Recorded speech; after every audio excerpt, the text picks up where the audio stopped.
you glad? Glad is what happens when you use Dial soap. Aren't you glad? You just can't buy a better deodorant soap than Dial. Aren't you glad? And that's saying something. Aren't you glad? Aren't you glad? You use Dial. Aren't you glad? You use Dial. Aren't you glad? Aren't you glad? You use Dial.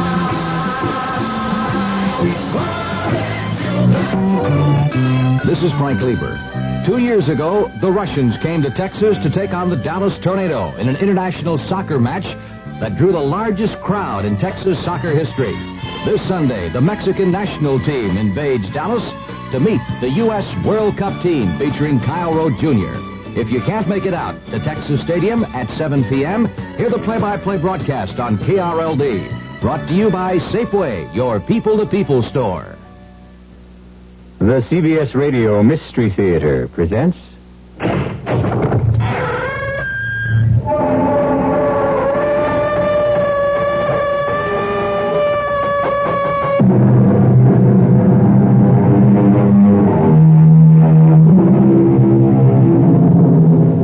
Come in. Welcome. I'm E.G. Marshall. Welcome to the terrifying world of the imagination. My tale is about greed, the lust for gold. It has been said about the hunger for money that it is an overwhelming appetite that feeds on itself and can never be sated. Even the most honorable man can feel the hunger pangs that are caused by poverty. I thought of you trying to make a home for us out of the few dollars I earn. I was wet and tired and angry, and I kept thinking he has so much and locks it away, not even spending anything for his own comfort, keeping it from us who need it so badly. What are you saying, Hans? I'm saying that in my mind a red dot began to form, and it grew and grew till it turned into a word I could read. Hans! That word was kill.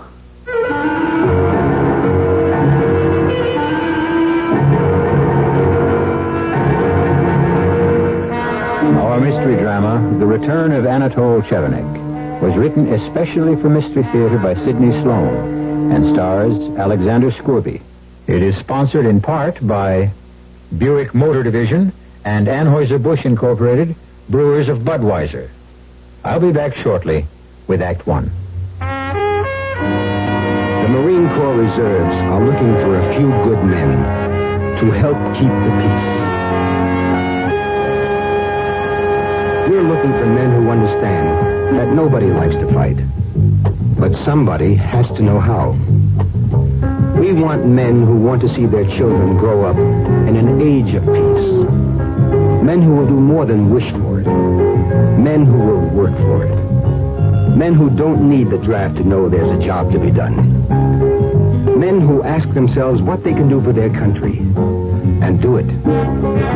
We're looking for a few good men to stand with the Marine Corps Reserve.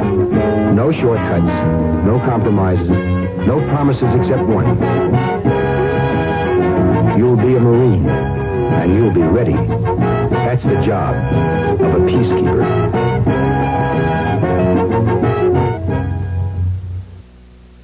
Farmers and ranchers who choose the Federal Land Bank for major financing do so for two very important reasons. They get a long-term loan, and they get the loan at reasonable cost. A long-term loan at reasonable cost. Isn't that the kind of farm or ranch loan you would like? Think how those extra years in which to repay a land bank loan would reduce your payments. Should you wish to pay off part or all of the loan before maturity, you may do so at any time, without penalty. And the reasonable cost? That's made possible because the land bank buys loan funds in the nation's money market at the lowest price economic conditions will allow. This money is then made available to you at the lowest practical interest rate. So come to the land bank for two very important reasons. A long-term loan and reasonable cost. Write to the Federal Land Bank of Houston, Post Office Box 2649, or see your local Federal Land Bank Association.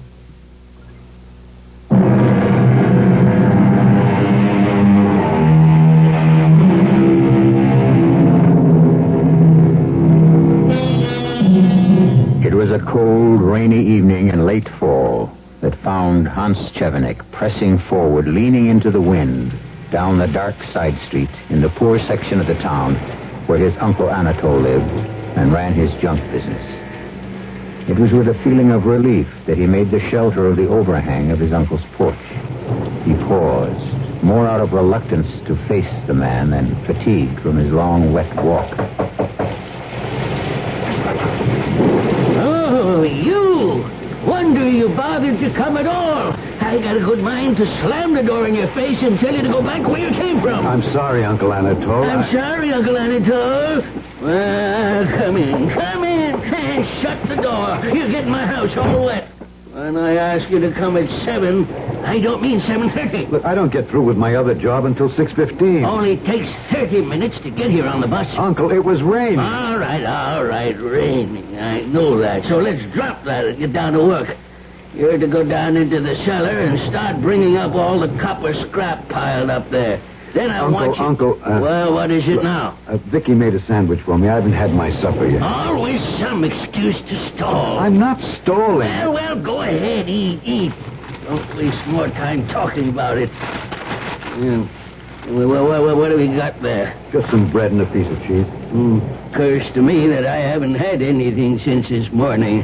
Well, would you share it with me, Uncle? Don't mind if I do. Here. Cheese is kind of stale. It's all we had in the house. Well, it's better than nothing. Uncle, I've been meaning to ask you something. As long as you don't ask for money. That's just it. Afraid it might be. Well, I don't want to hear about your troubles. Got enough of my own. You've got lots of money, Uncle. Who told you that? Who told you? Well, you did. You tell me every time I come here how much you've got. Not exactly how much. No, but you said it's a lot. A lot. A great deal. More than you've ever dreamed of. And it'll all be yours, Hans, my boy. I'm making you my heir. Making? Well, you said it was already in your will. Will? Said maybe I'd leave it all to you, or maybe... You didn't say maybe. You said you were going to give it all to me. I was your only heir. Well, there's still my nephew Jamie to be considered, son of my favorite sister. You said you didn't like him. Never said that. You did. You said you didn't like him because he'd become an actor. Nothing to do with it. Acting is an honorable profession. At least he has a job. More than I can say for other members of this family. Now, look, I've got a job. Shoe repair. Part-time. Can't make a decent living. Come over here, get a few dollars, sponging on your relatives. Well, you've never given me a cent I didn't earn, not a red cent. It isn't because you ain't asked. I've asked you because I needed it, Uncle Anatole. Look, Vicky and I, we've got so little. It isn't easy to beg. I don't want to hear any more of this jabbering. Now that you're finished with your supper, down to the cellar with you. And start bringing up that copper scrap. Get moving. Don't you look at me that way. I know what's on your mind. I can read you like a book. But think of this, Hans, my boy. Before you go too far, you don't know where the money's hid. This is what protects me from your evil intentions. You'd get nothing. Because you'd never find the money. Never.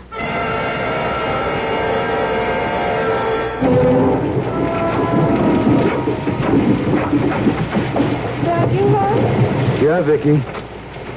Sorry I woke you. Oh, well, I couldn't sleep anyway. I was worried about you. What time is it? Nearly 2 a.m. I'm soaked. Still raining. Oh, but take off your wet things, dear. Yeah.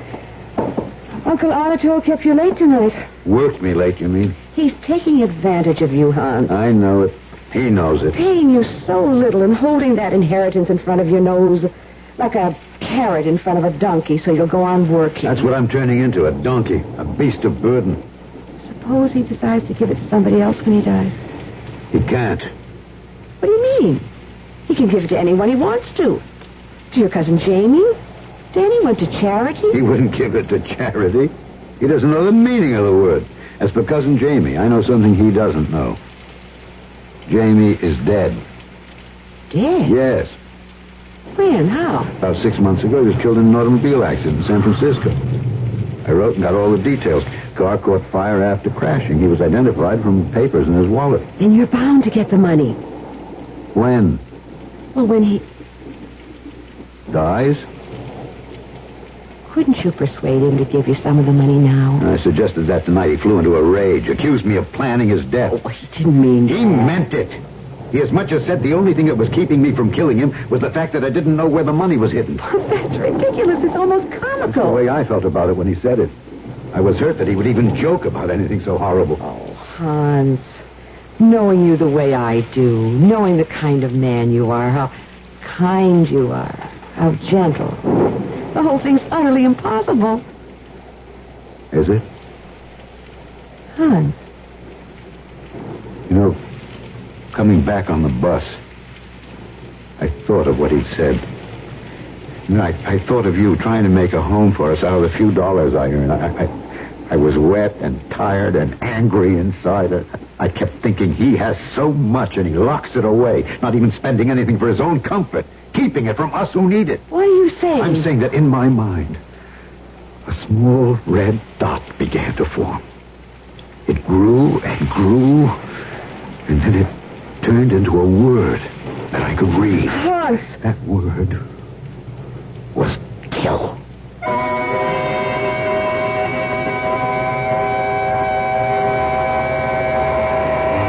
Hello? May I speak to Mr. Crandall, please? Ann Chevenic calling. Miss Crandall? Yeah, I got your letter. I know I'm 10 days late with the payment. Yes, sir, I know that what the contract reads, but... Oh, no, sir, I wouldn't want that to happen. But you see, well, I'm expecting a sum of money, money owed to me. Yes, sir, yes, sir. Thursday at 4 p.m. sharp. I'll be there, Mr. Crandall. You can depend on it.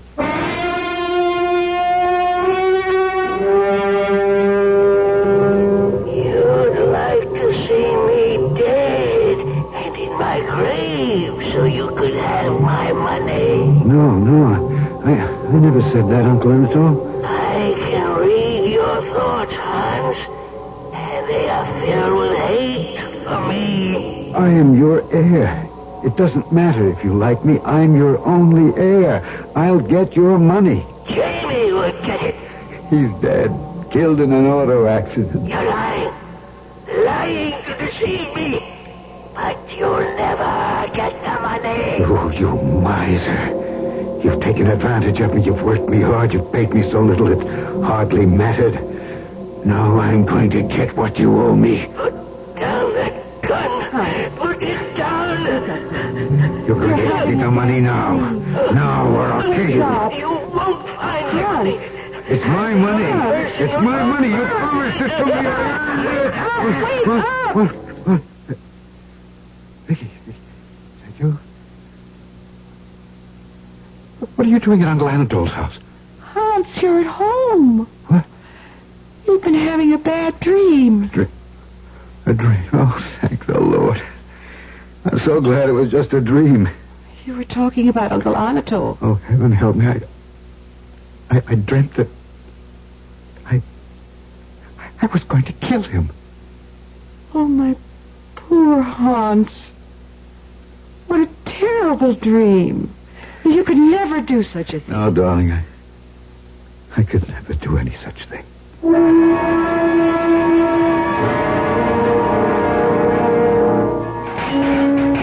Hans!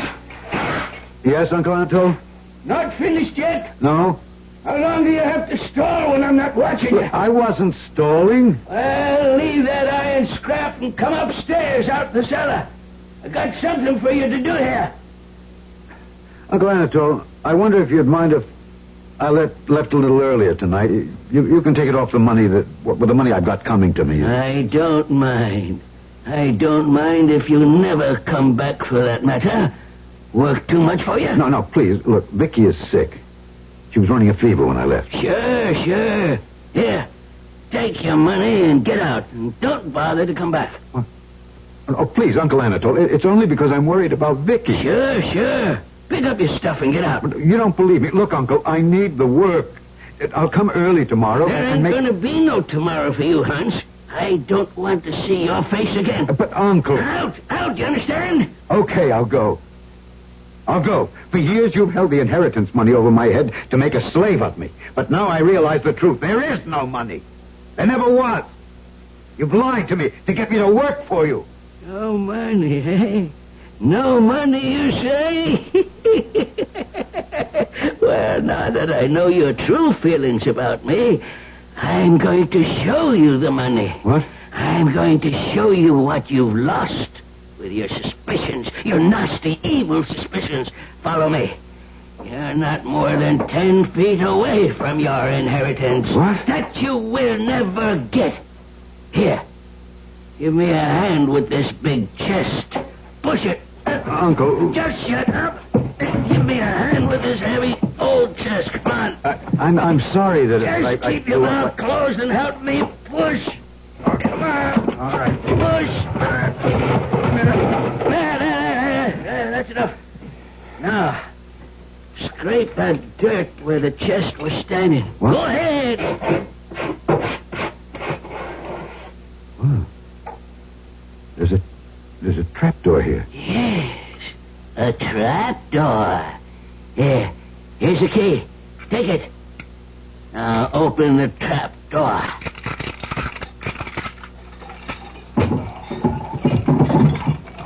Now, hold up this lamp. Oh, What do you see in that box? gold coins. All gold. That's right, my boy. All gold coins. A fortune. You didn't believe me, eh? Now you will never touch it. Never have even one small bit of it. What good is it to you? What can you do with it? Now that you've seen it, I'll enjoy it more. Help me push this chest back. Come on, I can't do it alone. No, I won't help you. Don't. Not until you give me what's coming to me. Don't make me lose my temper. Do it yourself, you old miser. So, I'll make you work, you stupid oaf. Put down that cane. Your last chance. Do what I ask. I swear, if you strike me, I'll kill you. Threaten me, will you? I'll show you. Stop. Threaten me? You haven't got the nerve to do anything with your life. Get out of my house, you weakling. You coward. I've had enough from you. I'll kill you.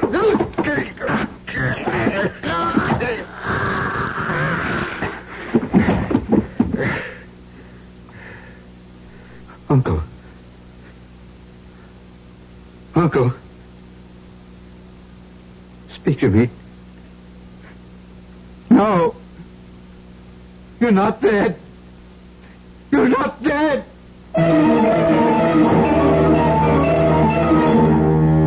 And so the timid rabbit discovers he has fangs and claws.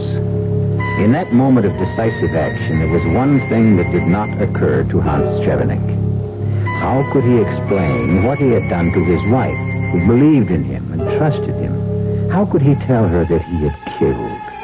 For, of course, his conscience troubled him. But deep in his heart was a feeling that he had grown. A secret feeling of elation.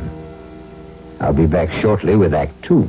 Excuse me, madam. Oh, I'm in an awful hurry. I just wonder if you could answer a simple question So for do me. I. The question is this. What? What happens this time of year? Oh, that's easy. The kids get home from camp. Goodbye. Nope. What do you mean, nope? Nope. I mean, I should know when my kids get home from camp. Well, the answer I had in mind was a tad more general in scope. Well, I gave my answer. Let's hear yours. You know, I'm glad you asked. Are you? You see, what happens this time of year is that Buick dealers are giving particularly great deals on all their 74 Buicks. For a family woman such as yourself, I think a neat little Apollo would be just the ticket. It's small, economical, but surprisingly roomy. And it's a Buick, so it's really quite elegant. You don't say. Uh-huh. Now, isn't that good news? Yes. I mean, that you can get such a nifty deal on such a nifty small To be car. sure it is, yes. To be sure. By the way, where do your kids go to camp? Guam. It's a small island in the South Pacific. Guam. Aren't you glad? Glad is what happens when you use Dial soap. Aren't you glad? You just can't buy a better deodorant soap than Dial. Aren't you glad? And that's saying something. Aren't you glad? Aren't you glad? You use Dial. Aren't you glad? You use Dial. Aren't you glad? Aren't you glad? You use Dial.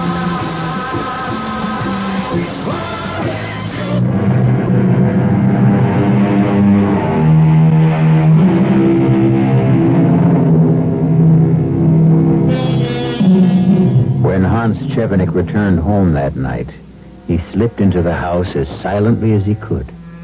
He knew he couldn't face Vicky with the mark of Cain on his forehead. The next morning, he left before she awakened for the same reason. When he returned home from work that evening, he thought he had himself sufficiently under control to look her in the eye. That you? Yes, Vicky? Well, come into the kitchen. I've got something on the stove.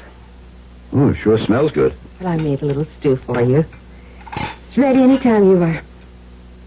Sit down. Sure. Anytime. Tastes good on a cold, blustery day like this. Vicky, you're putting it all on my plate again. I've eaten No, already. you did the same thing yesterday. Said you'd eaten when you hadn't. Well, you work hard, dear. You need more than I do. Nonsense. Now, sit right down. We're going to share this. Now, start eating. Oh, Hans. Please forgive me. I don't want to cry. I know, dear. Things have been very tough for the last year or so. But I tell you, they're going to get better. Look, I've had a bit of good luck. Look at this. What is it? What is it? It's a $20 gold piece. Oh, I've never seen one before. The government stopped minting them years ago. They're collector's items now. This little bit of gold worth $20? Worth a lot more than that. I'm giving it to you. A present. A present?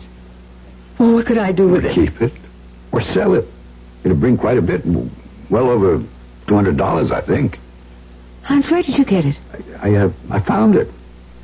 I was on the bus this morning, and I looked down, and there was this little gold glint right under my feet. Did you report that you found it? No. I'll go around to the bus company lost and found tomorrow and report it. Hey, I almost forgot. I really have some big news for you. I've been offered a new job. A good one. Really? Who offered it? What, you remember I told you about that Mr. Congrave who came into the shop to have some shoes repaired? Congrave? Yeah. No, I don't remember you mentioning him before. Well, sure I did. He got to talking with me, and he sort of liked me and said if ever I wanted to change my job, to look him up. I can't recall you ever saying anything about it. Well, sure I did. Look, you just don't listen. So, anyway, he walks this morning and says he's been thinking about me for a long time, and that a good job has just opened up with his company in Arswell. I'd be a foreman in charge of about 25 men. Hans, this whole thing is sort of I don't know, it's come so fast. Now, listen to me, Vicky. We've had so much bad luck that you're afraid to believe the good luck. This Mr. Congrave liked me, and he's offered me a chance. But he doesn't even know you. Just talked to you that once. He had a hunch about me.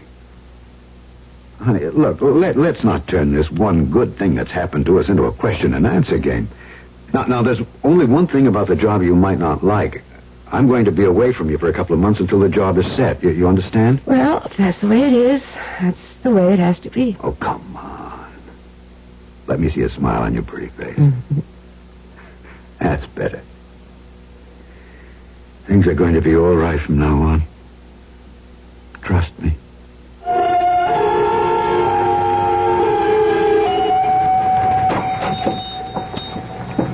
Yes, can I help you? Oh, are you Mr. Chevenic? Anatole Chevenic? No, I'm his nephew, Hans. Well, this is Anatole Chevenic's house, isn't it? That's right. He in? I have a registered letter for him. Has to be signed. No, he's not in. In fact, he's left. He's left the country. Oh. You know, I've been delivering mail to him for 3 years now, and I never saw him once. Talked to him through the door one time. It told me to push the mail under the door, but never opened it. Yes, he had some peculiar habits. Oh, my job, you get to see a lot of strange... You said had? What? You said had, as though he was dead. What, did I? Yeah. Well, I didn't mean it that way. He's gone off to South Africa, Johannesburg. Spent most of his early life there, you know. He felt he was sort of, well, going home, so to speak. The letter. Letter? Yeah. Registered. Reason I came. Got to be signed for. Well, guess you could do it. Well, I don't like signing his name. Oh, just sign your own. That'll be all right. Right here. Okay. Thanks. Here you go. Have a good day. Thank you. Oh. Damn. Gotta watch myself. That was a bad slip. I wonder if he was suspicious. Oh.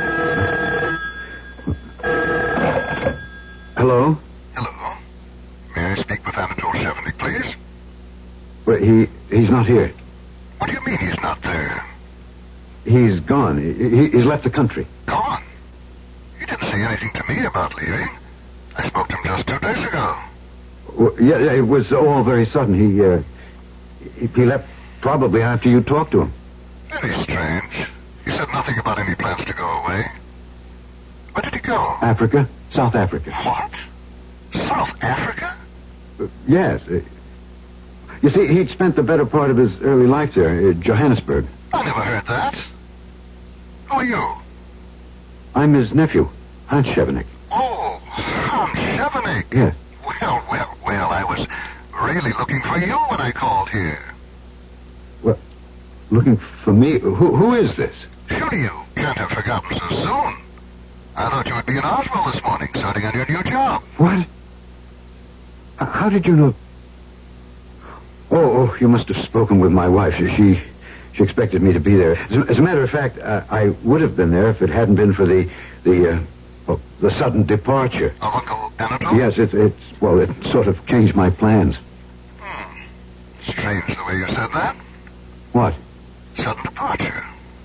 Well, what's so strange about that? It's a common expression. It is also used when speaking of someone dying. Suddenly. Not at all. Not at all. Sudden departure, sudden death. See what I mean? Well, I never use it that way. I meant my uncle left the country. He went away. Yes, of course. Well, to get back to the reason for my call. When may I expect you in Oswell? Expect me in Oswell? Or have you given up the entire plan? Who are you? Who am I? Yes. Surely you must be joking. I'm your new boss, George Congrave.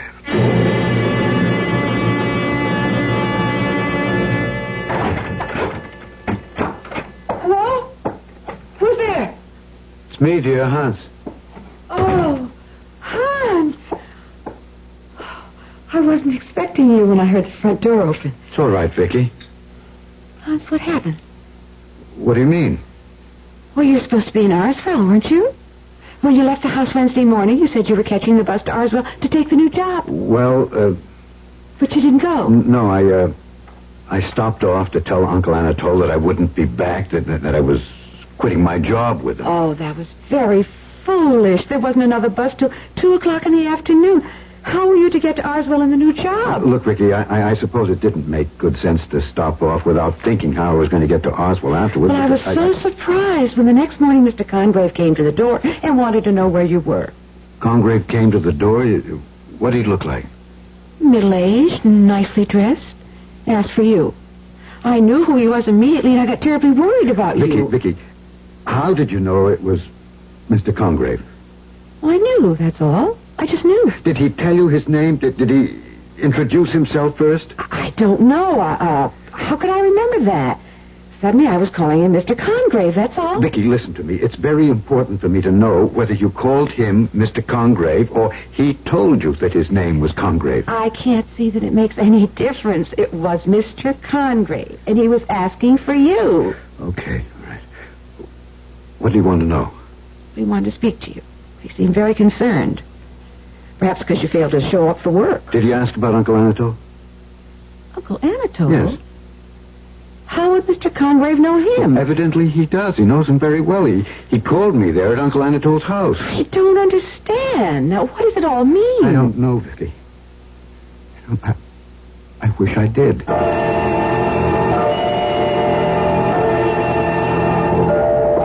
Is that the house? Yeah. Well, it isn't in very good repair, is it? Uncle Anatole never would spend a cent if he could help it. Here, up these stairs. Hans, shouldn't we knock? There's nobody there. Uncle Anatole couldn't answer. He's gone away. Oh, the place is a mess, isn't it? Pretty bad. Wait till I put the light on. I'm glad I decided to come back here with you.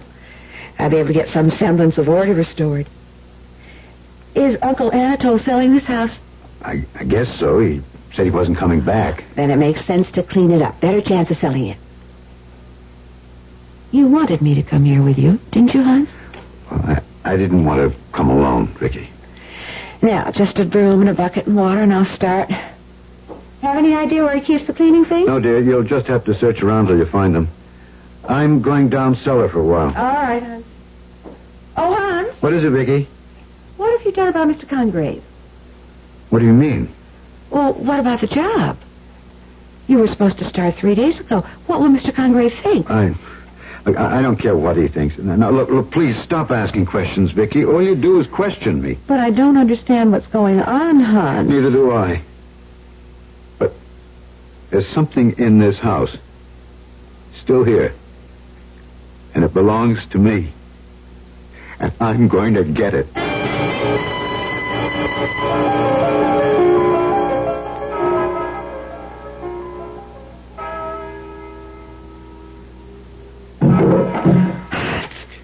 Huh? Hans, wake up. What? Hans, someone's in the house. I can hear him. A house? You sure? I heard him. Listen. There. Hear it? Yeah, but this is an old house. Old houses creak at night. It isn't just that.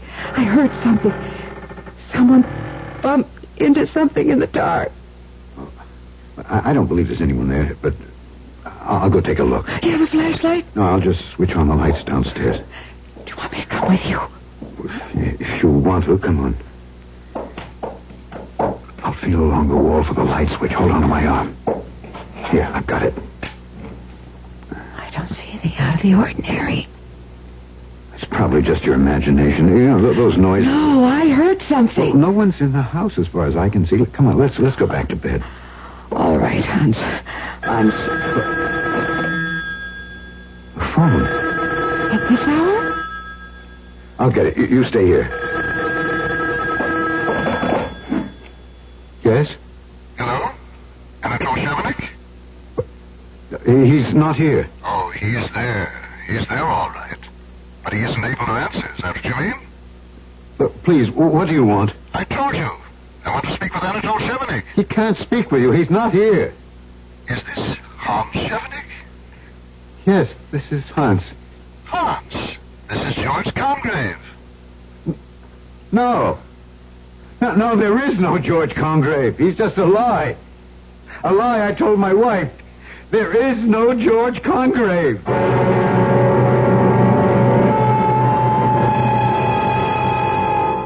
And so, in a lie told by Hans Chevenic, an imaginary man is conjured up to haunt him. To the tortured man, the unreal has more substance than the real.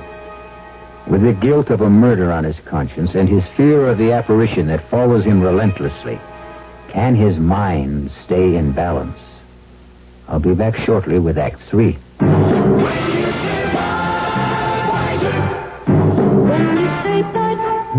You've said a lot of things nobody else can say. When you say but, you've gone as far as you can go to get the very best. When you say but, you've said the word that means you like to do it all. When you say but, it means you want the beer that's got a taste that's number one. When you say but, you tell the world you know what makes it all the way. When you say but, you say you care enough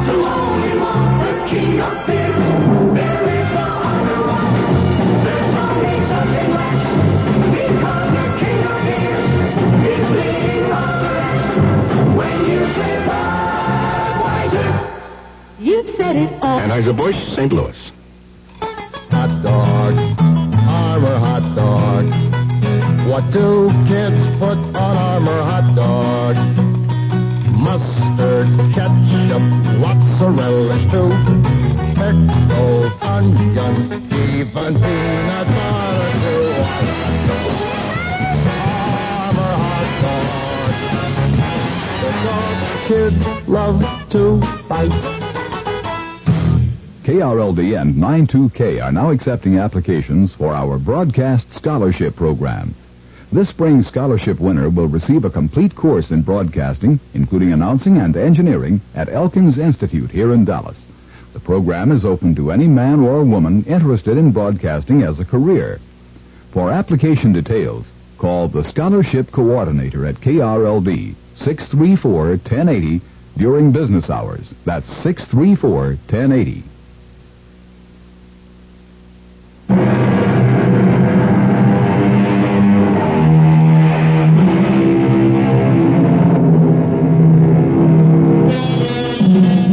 After his frightening experience on the telephone with a man who calls himself George Congrave, Hans tried to compose himself and put up a brave front for Vicky, but he failed miserably.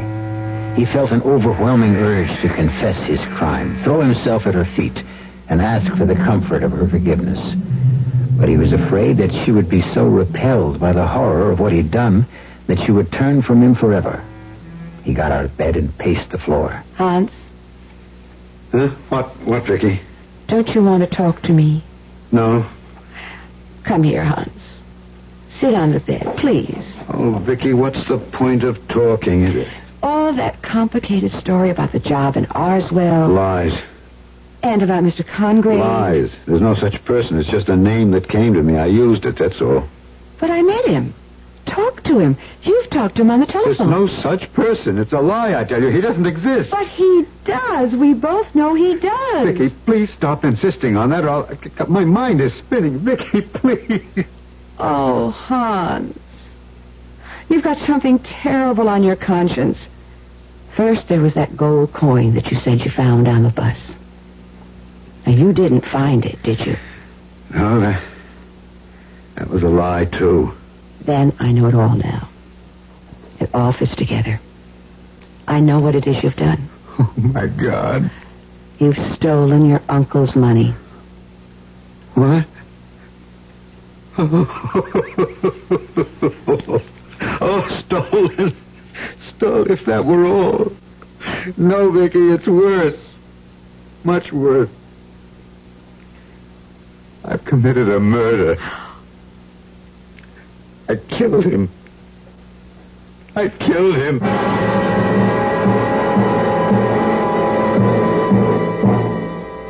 Vicky? You still here? Of course, darling. You must have fallen asleep. But what are you doing here? What? Look, I told you everything. And you're still here. I thought you'd... Run? Run away from you? Vicky, I wanted to tell you sooner, but I was afraid I'd lose you. You don't have much faith in me, do you? I love you. And I would fight for you and stay with you no matter what you'd done. Even murder? You haven't committed a murder. Vicky, You just think you have. It's all confused in your mind. You remember your dream? You dreamt you'd killed your uncle. Yes, but it was Vicky... just a dream. You remember you woke up and said, thank God it wasn't true. But, Vicky, it came true. That dream came true. I strangled him. Then I took his gold, and I put him in the hole and pushed the big chest back over the trap door. Hans, you were dreaming. No, I wish I were. No, I did it. Listen to me. Now, try to control your thoughts. Just say to yourself, it never happened. Oh, Vicky. It never happened. You just imagined it or dreamt it. It happened. I killed him. I pushed him into the trap in the cellar floor, and he's still there. He's still there. Hans, did you move the chest away by yourself when Uncle Anatole said he would show you the money? Oh, no, we both pushed. It was too heavy for me to do alone. Then I opened the trap with the key he gave me. And I saw the gold. I couldn't believe my eyes. And he laughed. He told me that was the last time I would ever see it, that he was cutting me out of his will. Then after all that, he commanded me to help him push the chest back over the trap. And then you struck him? No, he struck me with his cane because I refused. Look, here it is, this broken cane. He broke it on my back. There's dried blood on it. My blood. I begged him to stop, but he just kept hitting me as though he'd gone mad. Finally, I grabbed him. I thought to stop him. I didn't even realize what I was doing. I hated him. I loathed him. And I was strangling him. When I let go of him, he was dead. And then you took the money? Yeah, I hid it in another place. I had better use for the trap. It was to be Uncle Anatole's grave. I pushed him in. I closed the trap door and pushed the big chest back over it. Hans, there's only one way to find out. You mean move the chest and look into the hole? No. It's the only way. No, I couldn't look at his face again. If he's not there, it means you never killed him. No, if he's not there, it means he's still alive, and that's more frightening than his being dead.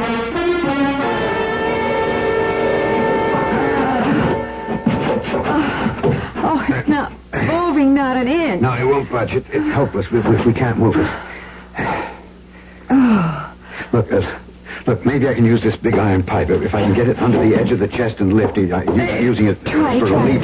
Here, give me a hand. Grab the other end of the pipe while I shove it under the edge. There. Now, let me get the other end and lift. We moved several inches. Here. Again.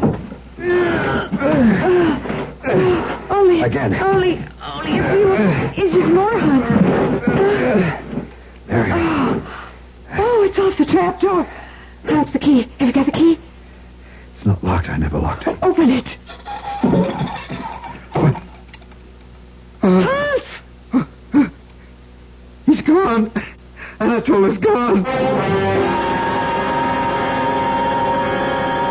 Hans, we can't stay here in this house any longer. What can we do? Where can we go? We can go to the police. No, not the police. You did kill Anatole, and I still doubt that. You did it in self-defense. No, it was premeditated murder. It was on my mind for months. Hans, darling, don't condemn yourself. I killed him for his gold. Why don't you go to the police and tell them how he was beating you with his cane? I'll be convicted. Life imprisonment. Oh, Vicky. Hans, look. What? Where? Those muddy footprints across the floor. They're still wet. They are. Someone's been here while we were down in the cellar. Maybe he's still here. Vicky, work your way toward the back door. Yes. You too. Open up! What? Open up! I know you're in there, sniveling mouse. Open up or I'll beat you in an inch of your reason. It's him. It's Uncle Anatole. I told you he wasn't dead. He's dead. He's dead. He's returned from the dead. Get out, Vicky. Run, please. I'll get help. I'll get help. Get out of here. How long are you going to bar me from my own house? Let me speak to him, Chevenic. Perhaps I can make him listen to reason. Listen to reason? My stout cane will make him listen. Oh, but that's in the cellar where he buried me in the trap. Oh, good. You stay here, Anatole. I'll go around and slide break away and get in. Good idea, Conrad. Right this way. No, stay out. Well, my dear Hans, at last we meet face to face. Why do you keep your head down? Afraid of me? No. Go away, please. Shall I open the door and let your uncle in? No, please.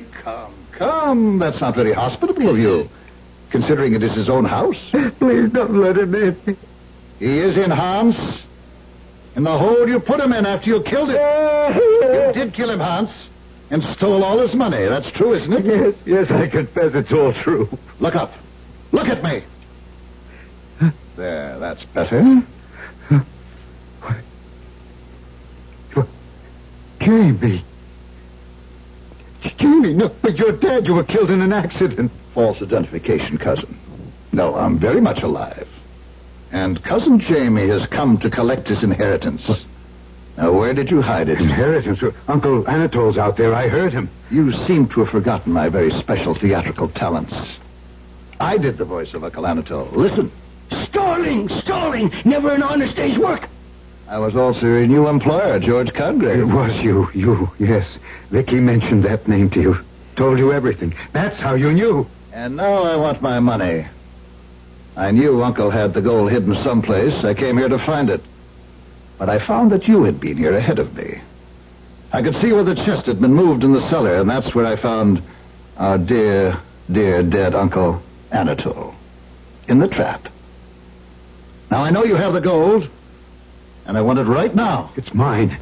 It was to be mine, he said. Do you want me to produce the body of Uncle Anatole? I can, you know. And you'd go up for life. But no buts. Give me the money, and I'll keep my mouth shut. I had no love for the old skinflint either.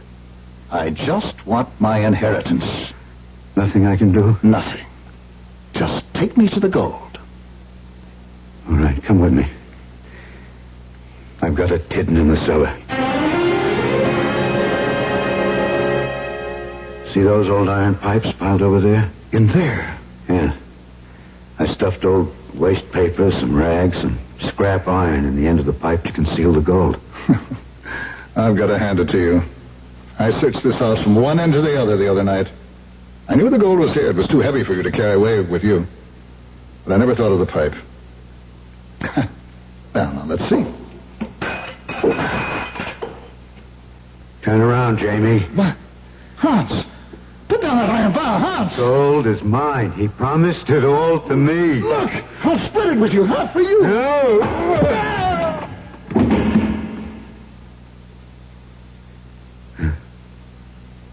It's all mine. All mine now.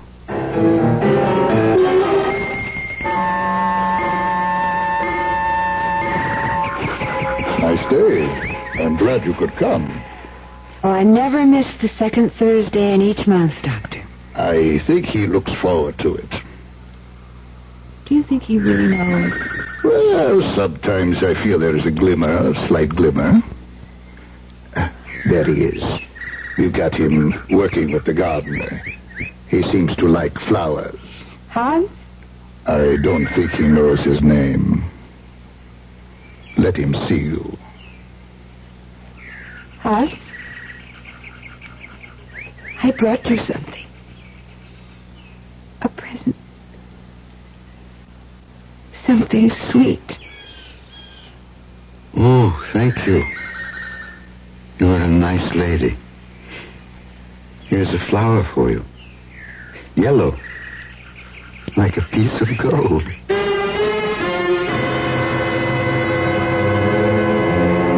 Hans Chevenic had been walking on the narrow line between sanity and insanity, and had finally fallen into the abyss. He remembers only one thing, stronger than anything else, stronger than memory, stronger than life, the glint of gold. I'll be back in a moment. Who knows how to help you solve your shopping problems? Your Better Business Bureau knows. I saw this perfectly darling mirror in the showroom, so I bought it. But when the truck came, they delivered this thing I never saw before. Now what am I going to do?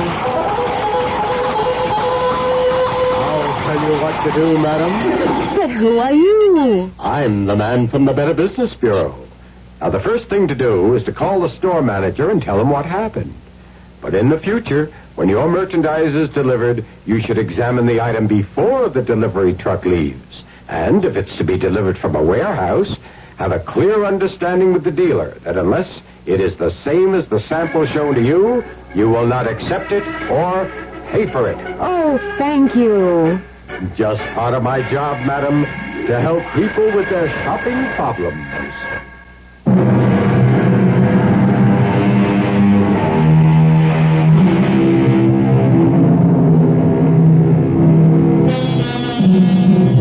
And there we have it. A tale of greed, which destroyed the lives of 4 people. Anatole Chevenic returned to haunt the waking and sleeping of his nephew Hans. And the gold, which he hoarded for so many years, brought happiness to no one.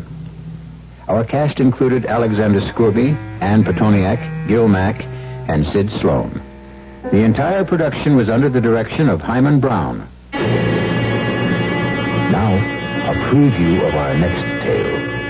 And what is the whole contract? That while a person owns this dark imp in the bottle, any request that concerns money, gold, or wealth, no matter how unreasonable, will be satisfied. And that to dispose of this creature and its spell, you must sell it for less than your original price. Oh, here. $7.40. $5 is enough. Okay. Cheap at nearly half the price. Oh, think first, Barry, think. Remember, it will keep you rich as long as you live. But remember, too, if you do not sell it for less than you paid for it before you die, your soul will surely rot in hell for eternity. Radio Mystery Theater was sponsored in part by Anheuser-Busch Incorporated, Brewers of Budweiser, and Buick Motor Division. This is E.G. Marshall inviting you to return to our Mystery Theater for another adventure in the macabre. Until next time, pleasant dreams.